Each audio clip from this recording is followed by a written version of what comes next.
बुध अष्टमी की व्रत कथा। प्रिय भक्तगण, आज हम सभी सुनेंगे बुध अष्टमी की व्रत कथा। तो प्रेम से बोलिए गणेश भगवान की जय। शास्त्रों में अष्टमी तिथि को बहुत ही महत्वपूर्ण माना गया है। जिस बुधवार के दिन अष्टमी तिथि पड़ती है उसे बुध अष्टमी कहा जाता है। इस दिन विधिवत बुध देव और सूर्य देव की पूजा अर्चना करने का विधान है।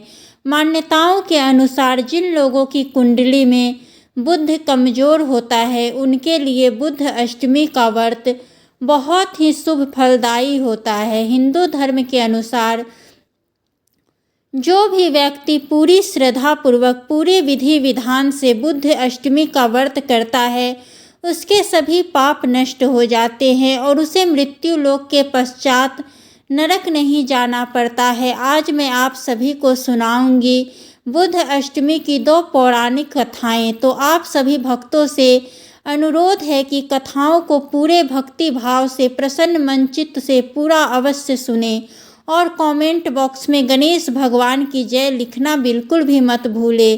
आइए प्रेम से सुनते हैं बुध देव की बुध अष्टमी व्रत कथा। विदेह राजाओं की नगरी मिथिला में निम्न नामक एक राजा रहते थे। वे शत्रुओं द्वारा लड़ाई के मैदान में मार डाले गए।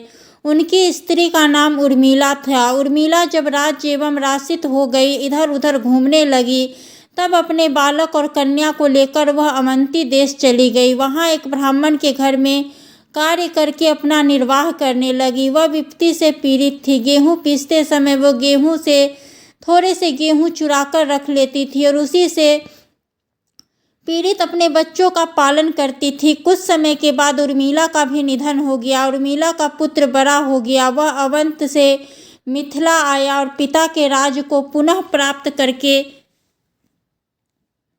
शासन करने लगा। उसकी बहन श्यामला विवाह योग्य हो गई थी। वह अत्यंत रूपवान थी। अवंत देश के राजा धर्मराज ने उसके उत्तम रूप की चर्चा सुनकर उससे अपनी रानी बना लिया। एक दिन धर्मराज ने अपनी प्रिया श्यामला से कहा, वैदेही नंदिनी, तुम और सभी कामों को तो करना, परंतु यह 7 स्थानों जिसमें ताले लगे हैं उनमें कुछ तुम कभी मत जाना। श्यामला ने अच्छा कहकर पति की बात मान ली। उसके मन में कौतूहल बना रहा। एक दिन जब धर्मराज अपने किसी कार्य से व्यस्त थे तब श्यामला ने एक मकान का ताला खोलकर वहां देखा कि उसकी माता उर्मिला को 2 अति भयंकर यमदूत बांधकर तृप्त तेल के कड़ाही में बार बार डाल रहे हैं। लज्जित होकर श्यामला ने वह कमरा बंद कर दिया। फिर दूसरे कमरा खोला तो देखा कि वहां उसकी माता को यमदूत शिला के ऊपर रखकर पीस रहे हैं और माता चिल्ला रही है। इसी प्रकार 3 कमरा खोला तो देखा कि यमदूत उसकी माता के मस्तक पर कीले ठोक रहे हैं। इसी तरह 4 अति भयानक श्रावण उसके भक्षण कर रहे हैं। 5 में लोहे के नींद उसे पीड़ित कर रहे हैं। 6 में कूले के बीच ईख के समान पेरी जा रही है और 7वें को खोलकर देखा तो वहां उसकी माता को हजारों क्रम में भक्षण कर रहे हैं और वह रुधिर आदि से लथपथ हो रही है। यह सब देखकर श्यामला ने विचार किया कि मेरी माता ने ऐसा कौन सा पाप किया जिससे वह इस दुर्गति को प्राप्त हुई। वह सोचकर उसने सारा वृत्तांत अपने पति धर्मराज को बताया। धर्मराज बोले कि प्रिय, मैंने इसीलिए कहा था कि यह 7 ताले कभी न खोलना, नहीं तो तुम्हें वह पश्चाताप होगा। तुम्हारी माता ने संतान के स्नेह में ब्राह्मण के खेत से गेहूं चुराए थे। क्या तुम इस बात को नहीं जानती थी? जो तुम इस बात को मुझसे पूछ रही हो यह सब उसी कर्मों का फल है। ब्राह्मण का धन स्नेह से भी भक्षण करे तो 7 कुल उद्योगित को प्राप्त होते हैं और चुराकर खाए तो जब तक सूर्य और चंद्रमा और तारे हैं तब तक नरक में उद्धार नहीं होता। जो गेहूं इसने चुराए थे वह ही क्रम बनकर इसका भक्षण कर रहे हैं। श्यामला ने कहा कि महाराज, मेरी माता ने जो कुछ भी पहले किया था वह सब मैं जानती हूँ, फिर भी आपको ऐसा उपाय बताइए जिससे मेरी माता का नरक का उद्धार हो जाए। इस पर धर्मराज ने कुछ समय विचार किए, फिर कहने लगे कि हे प्रिय, आज से 7 जन्म पूर्व तुम ब्राह्मणी थी। उस समय तुमने अपनी सखियों के साथ जो अष्टमी का व्रत किया था। यदि उसका फल तुम संकल्प पूर्वक अपनी माता को दे दो तो माता इस संकट से मुक्त हो जाएगी। यह सुनते ही श्यामला श्री स्नान करके अपने व्रत का पुण्य फल संकल्प पूर्वक माता के लिए दान कर दिया। व्रत के फल के प्रभाव से उसकी माता भी उसी क्षण दिव्य देह धारण कर विमान में बैठकर अपने पति सहित स्वर्गलोक को चली गई और बुध ग्रह के समीप हो गई। यह व्रत अपनी संतान को अपनी माता के लिए रखना चाहिए। इस व्रत को रखने से धन्य धान पुत्र पौत्र दीर्घ आयु और ऐश्वर्य मिलता है। तो भक्तगण बोलिए बुद्ध देव भगवान की जय। बुद्ध अष्टमी की दूसरी पौराणिक कथा के अनुसार एक ब्राह्मण के बुद्ध नाम का एक बेटा और बुधनी नाम की एक बेटी थी। ब्राह्मणी सबका आटा पीसती थी और उसमें से थोड़ा बचाकर रखती थी। बेटी की मना करने पर भी नहीं मानती। एक बार ब्राह्मणी पीहर गई। पीछे से बुधनी सबका आटा पीसते पर रखती नहीं थी। ब्राह्मणी पीहर से आई तो उसने कहा कि तू हमारा आटा चुरा ली थी। तेरी बेटी हमको पूरा देती है, हम तुम्हें पीसने नहीं देंगे। अब तो सबके जाते ही बुधनी को मारने लगी और बोली इसका कुत्ते से ब्याह करके घर से रवाना कर देंगे। बुद्ध भगवान ने सोचा कि बेटी सत से रह रही है, इसका कष्ट मिटाना ही पड़ेगा। भगवान कुत्ते का भेष बनाकर उसके भाई ने उस कुत्ते से ही तिलक कर दिया।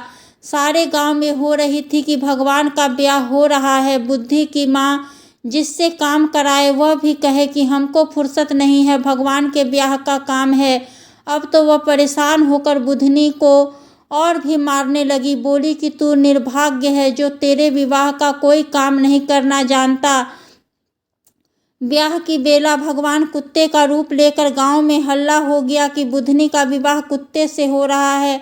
बोली भगवान अब परीक्षा मत लो, अब मेरी हंसी मत कराओ। तो भगवान असली रूप में आ गए और विदा होते समय पालकी में बुधनी को 100 श्रृंगार करके बैठाया और विदा कराई। ससुराल में समय बीता। एक दिन बुधनी की सहेली बोली भगवान तुझे तो ऊंची रखते हैं पर साथ की चाबी मुझे नहीं देते हैं। बुधनी चाबी की जिद भगवान से करने लगी तो भगवान ने चाबी दे दी। ताला खोला, देखा कि माँ एक नरक जैसे वातावरण में पड़ी है, परंतु भगवान के पास जाकर बोली मेरी माँ की ऐसी दशा क्यों है। भगवान बोला यह अपने कर्मों का दुख भोग रही है। बुधनी बोली आप जैसे जमाई मेरी माँ के हैं, इसी वास्ते माँ को छुड़ाओ। भगवान बोले तेरी भाभी बुध अष्टमी का व्रत करे तो यह जो छूट जाएगी। बुधनी पीहर गई। भाभी के बच्चा होने वाला था तो आई और बोली इसका कष्ट दूर होते ही इसको बुध अष्टमी का व्रत करवाएंगे। थोड़ी देर में भाभी का लड़का हुआ। बेटा होने के बाद बुधनी बोली चांद ने पखारवे में बुधवार को आने वाली अष्टमी का 8 व्रत करके 9वें में उद्यापन करना, पोथी सुनना, 8 जोड़ा जोड़ी को जिमा कर वस्त्र देना, दक्षिणा देना और हाथ जोड़कर कहना कि मेरे माँ बाप जिस भी जगह हो वहाँ से निकलकर बैकुंठ में वास करे। बुद्ध और उसकी स्त्री ने यह व्रत किया और नरक से उसके माँ बाप को छुड़ाकर बैकुंठ का वास कराया। बुधनी ने अपनी माँ को नरक से छुड़ाया। उसी तरह सब बेटियां अपनी माँ को बैकुंठ वास के लिए यह व्रत अवश्य करें। प्रेम से बोलिए गणेश भगवान की जय, बुद्ध देव की जय। बुद्ध अष्टमी की पूजा विधि। बुध अष्टमी का व्रत 5 फरवरी दिन बुधवार को रखा जाएगा। बुध अष्टमी के दिन ब्रह्म मुहूर्त पर उठकर सुबह स्नान करके स्वच्छ कपड़े पहने, यदि संभव हो सके तो किसी पवित्र नदी या सरोवर में स्नान करें। अगर संभव न हो सके तो घर पर ही नहाने के पानी में थोड़ा सा गंगाजल मिलाकर स्नान करें। स्नान के बाद सूर्य देव को जल अर्पित करें। एक कलश में गंगाजल भरकर अपने घर के पूजा कक्ष में स्थापित करें। उसमें सोना छोड़ दे। गणेश जी का ध्यान करते हुए व्रत और पूजा का संकल्प ले। व्रत का संकल्प लेने के पश्चात बुध ग्रह की विधित पूजा अर्चना करनी चाहिए। बुध अष्टमी के दिन 8 प्रकार के पकवान, मोदक, फेनी, घी का फेनी आदि को वास के पत्तों पर रखकर भगवान का भोग लगाना चाहिए। बुध अष्टमी के दिन बुद्ध देव की पूजा के साथ बुध अष्टमी की कथा भी सुननी अवश्य ही चाहिए। इस भोग को फल फूल धूप आदि के साथ बुध देव को चढ़ाया जाए।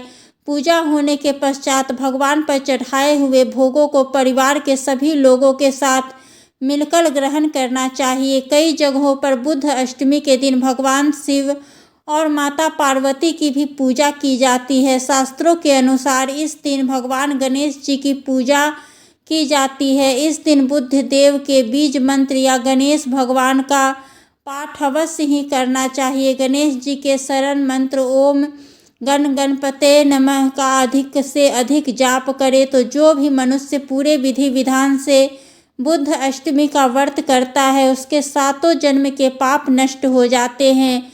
बुध अष्टमी का व्रत करने से धन्य धान पुत्र और ऐश्वर्य की प्राप्ति होती है। बुध अष्टमी का व्रत करने से मनुष्य धरती पर सभी सुखों को भोग कर मृत्यु के पश्चात स्वर्ग को प्राप्त होता है। मान्यता है कि इस व्रत को पूर्ण रूप से करने से लगातार 8 वर्ष तक उपवास करना चाहिए।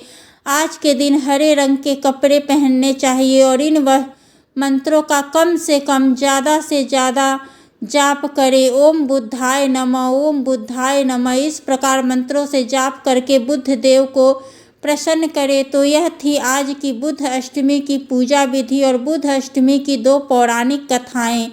अगर वीडियो पसंद आई तो वीडियो को लाइक करें, शेयर करें, कमेंट बॉक्स में जय श्री राधे अवश्य लिखें। धन्यवाद।